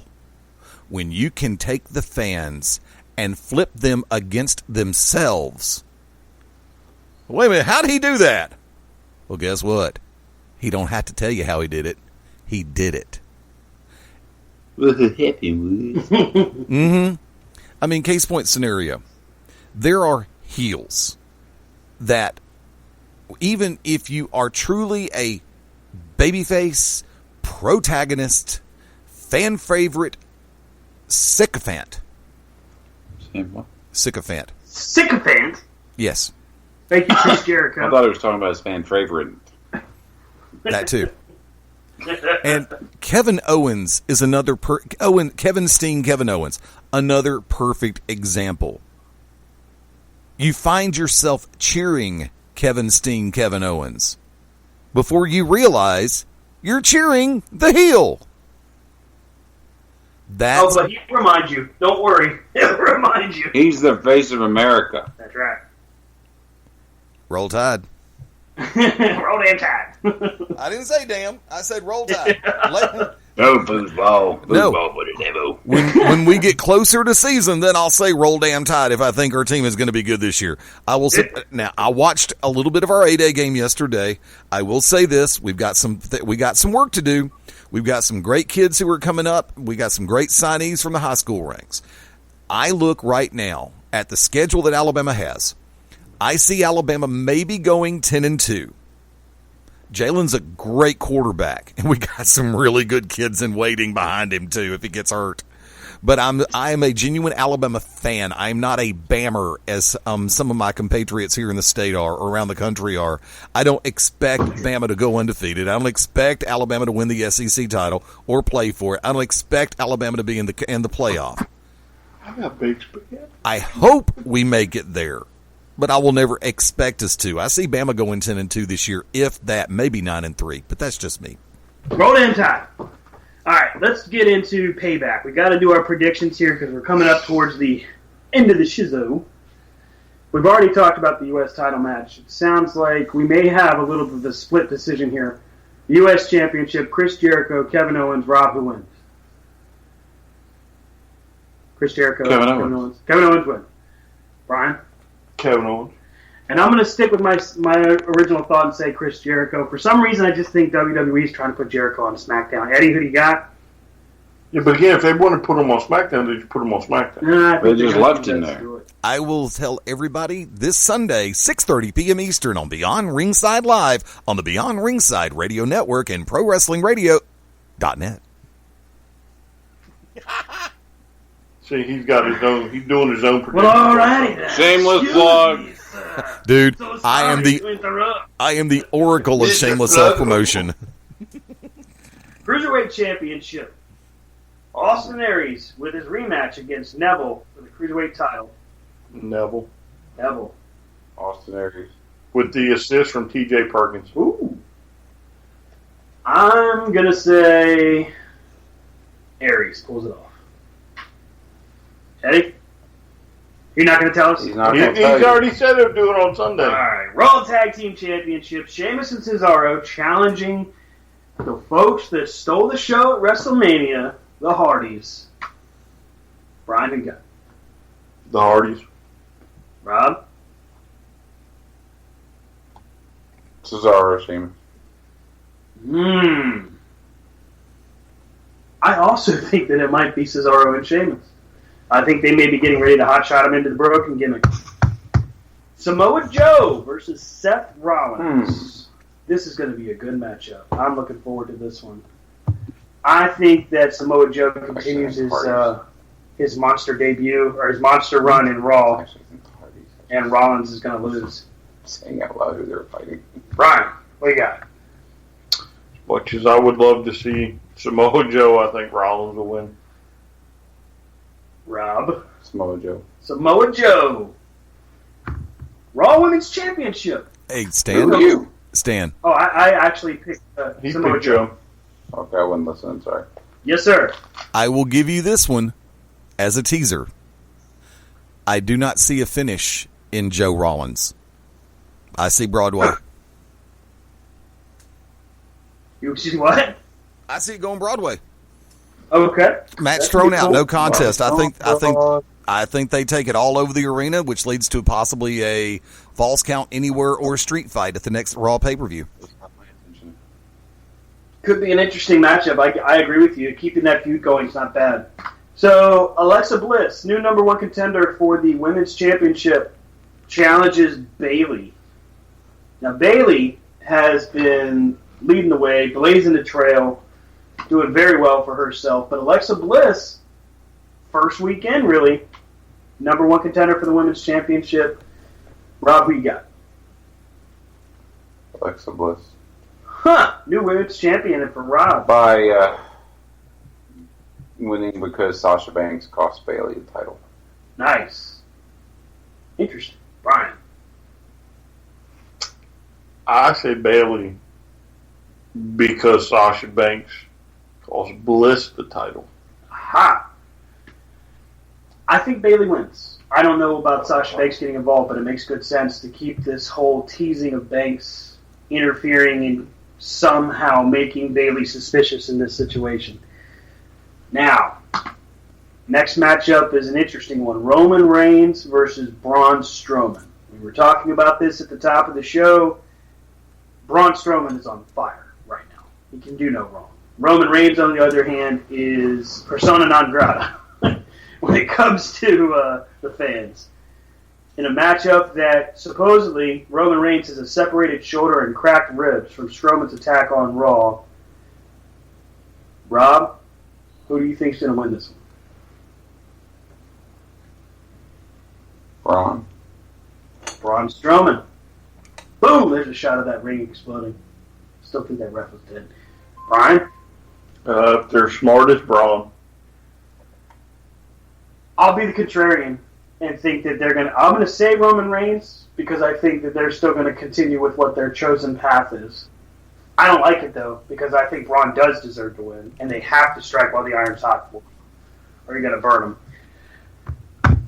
Now, main event should be for the WWE Championship. Bray Wyatt challenges Randy Orton in a WrestleMania rematch in a match that is being dubbed the House of Horrors match.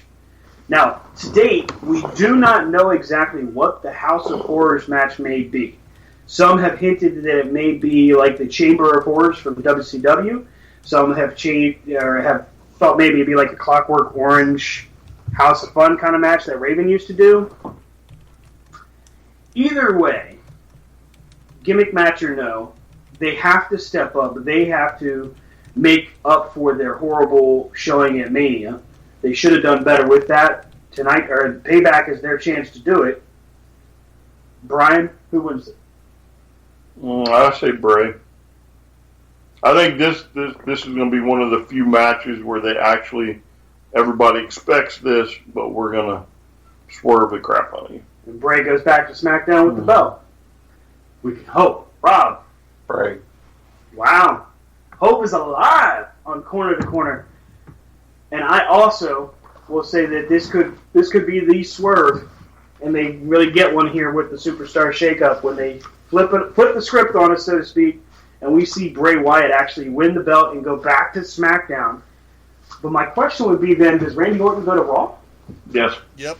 I think that's the way it works. If that's the case, he had another swerve, which isn't bad on either end. So I actually like that quite a bit. So, next week, of course, is Payback. We will be live watching pay-per-view, providing our stylings and commentary and play-by-play. Their muses. Exactly. So we will be live here on the Beyond Ringside Radio Network. 9 p.m. Eastern Standard Time.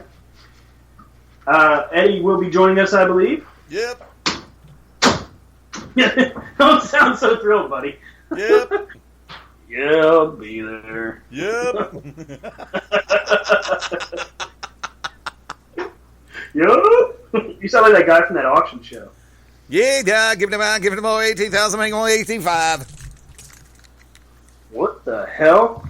Started talking about auction. I went auctioneer for a second.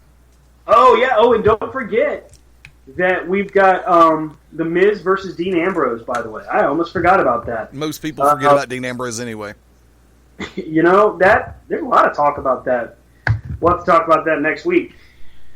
Rob, where can they catch up with you on social media, sir? At Rob Hefner at C2C. Or at Rob Hefner C2C. Okay. On Twitter, Rob Hefner on Facebook. So the glorious one is no longer in the house. At Rob Hefner C2C for Rob on the Twitter. RDHEWP for Instagram. Unless that has changed. I'm not on Instagram anymore, but yeah. Oh. Okay. Oh. Well, alrighty then. That's an awkward silence. I mean, you can follow me on Instagram. It's just I won't be updating anything on Instagram. Okay. I mean, it's still there. It's just I don't. Doesn't mess with it. Of course, Brian can be found at STRCP21, or you can just look up Professor Dickweed. You'll find him. Brian Taylor on Facebook. Or just come out of any store and that awkward feeling you have on the back of your neck. Yeah, that's him. Yeah, that jokes only work when you say them without stuttering. You just need your face rubbed by my pelvis right now, don't you? Oh, that's just gross. Get it The away. way you're laying on that couch, boy. You can follow the show at C2C Radio Show on Twitter, Corner to Corner Show on Facebook, Corner to Corner Wrestling. You're next.